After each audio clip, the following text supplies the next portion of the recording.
अमेरिकी star businessman Elon Musk Bharat में Starlink लेकर आ रहे हैं। इसके लिए वेबसाइट तैयार कर ली गई है। वेबसाइट पर जाकर आप स्टारलिंक के लिए प्री रजिस्ट्रेशन भी कर सकते हैं। क्या स्टारलिंक भारत में रिलायंस जियो को टक्कर दे सकता है? हम आपको स्टारलिंक के बारे में सब कुछ बताते हैं कि ये कैसे काम करता है, कितनी स्पीड मिलेगी, कितने पैसे लगेंगे, क्या हार्डवेयर चाहिए और ये फाइबर इंटरनेट से कैसे अलग है।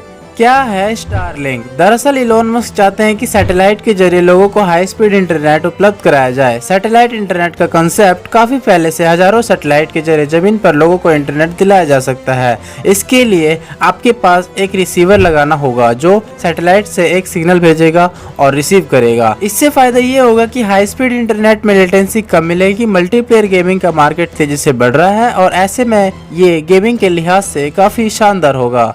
दूसरे देशों में सैटेलाइट इंटरनेट सर्विस प्रोवाइड किए जाते हैं। हालांकि दूसरी कंपनियों ने इतने बड़े पैमाने पर सैटेलाइट इंटरनेट का इस्तेमाल नहीं किया है।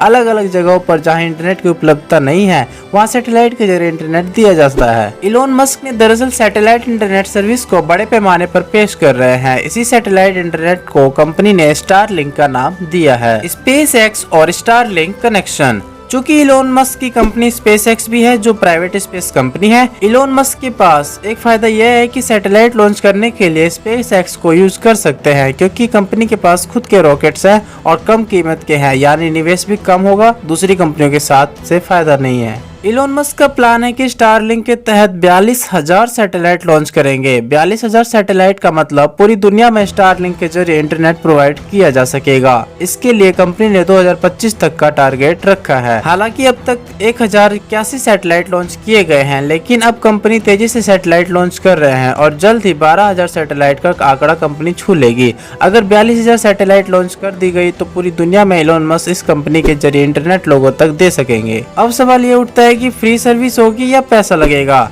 तो जाहिर है कि इलोन मस्क वह इंटरनेट बेचकर पैसा कमाना चाहेंगे। सैटेलाइट भेजने में भी पैसे लगेंगे तो रिकवर भी करना होगा, इसलिए ये इंटरनेट फ्री में नहीं मिलेगा और इसके लिए लोगों को पैसे देने होंगे। भारत में इसके लिए लगभग 7,000 रुपए से प्री ऑर्डर शुरू हुआ है, यानी ये सस्ता तो नहीं ही होगा। स्टारलिंक का इंटरनेट लगाने के लिए क्या हार्डवेयर घर में लगेंगे? इसके लिए एक सैटेलाइट डिश लगेगा जो घर की छत पर लगेगा। इसके अलावा एक राउटर होगा जो घर के अंदर होगा। फिर आप इससे कंप्यूटर या कोई भी डिवाइस आम इंटरनेट की तरह ही कनेक्ट कर पाएंगे। स्टारलिंक की वेबसाइट के मुताबिक ये इंटरनेट सर्विस दुनिया भर के इन इलाकों के लिए बेहतर होगी जहां कनेक्टिविटी नहीं पहुंची है। जहां इंटरनेट बिल्कुल नहीं है वहां भी स्टारलिंक से हाई स्पीड इंटरनेट कनेक्टिविटी उपलब्ध कराई जा सकती है। क्या स्टारलिंक कहीं यूज किया जा रहा है? हाँ, फिलहाल कुछ चुनिंदा जगहों पर स्टारलिंक से इंटरनेट दिया जा रहा है। 10,000 से ज्यादा कस्टमर्स है और धीरे धीरे कंपनी अपना कस्टमर बेस बढ़ा रही है।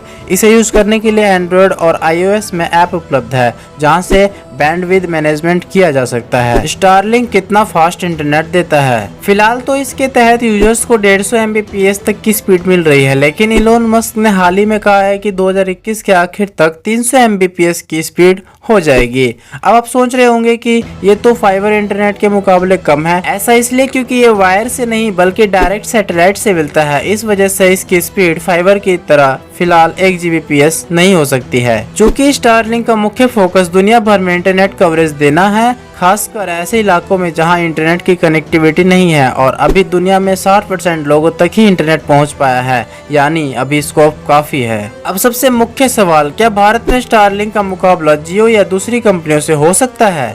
ऐसा कहना जल्दबाजी होगी। ये टक्कर बराबरी की नहीं है। एक तरफ फाइबर ऑप्टिकल है और दूसरी तरफ सैटेलाइट है। फाइबर ऑप्टिकल की स्पीड सैटेलाइट इंटरनेट की स्पीड से मैच नहीं कर सकती। सैटेलाइट इंटरनेट कवरेज दायरा बड़ा होता है। सिंपल शब्दों में कहें तो पूरी दुनिया में कहीं भी स्टारलिंक से इंटरनेट मिलेगा। जियो या फिर कोई भी टेलीकॉम कंपनी ऐसा नहीं कर सकती क्योंकि फाइबर ऑप्टिकल की अपनी लिमिटेशंस होती है। इसलिए स्टारलिंक दूसरी कंपनियों के मुकाबले टक्कर फिलहाल तो नहीं देगा क्योंकि इसका अलग स्पेस है।